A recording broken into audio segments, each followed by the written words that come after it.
Hi friends, இப்படி ஒரு mutton குழம்பு நீங்கள் வச்சிங்கன்னா அலாரமே இல்லாமல் ஆட்டோமேட்டிக்காக அவங்களே ஏஞ்சி வந்துடுவாங்க கிச்சனுக்கு. இதுக்கு தேவையான பொருட்கள் 100 கிராம் சின்ன வெங்காயம், 4 பச்சை மிளகாய், 1 ஸ்பூன் இஞ்சி பூண்டு பேஸ்ட்டு, 1 தக்காளி. இது எல்லாத்தையும் நல்லா ஒரு 10 நிமிஷம் ஸ்லோ ஃப்ளேமில் வதக்கி விட்டுக்கலாம். இது நல்லா வதங்கினதுக்கப்புறம் 10 நிமிஷம் நல்லா ஆற விட்டுட்டு அதுக்கப்புறமா ஃபைன் பேஸ்ட் பண்ணி எடுத்துக்கலாம். மிக்சியில் 5 ஸ்பூன் எண்ணெயை ஆட் பண்ணிவிட்டு நறுக்கின வெங்காயத்தை போட்டு நல்லா வதக்கி விட்டுக்கோங்க.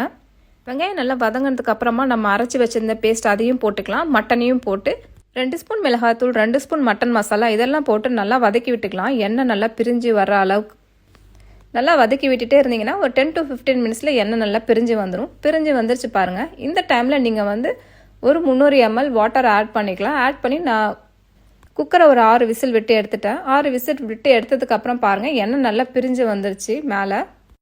இந்த மட்டன் நல்லா சாஃப்டாக வெந்திருந்தது.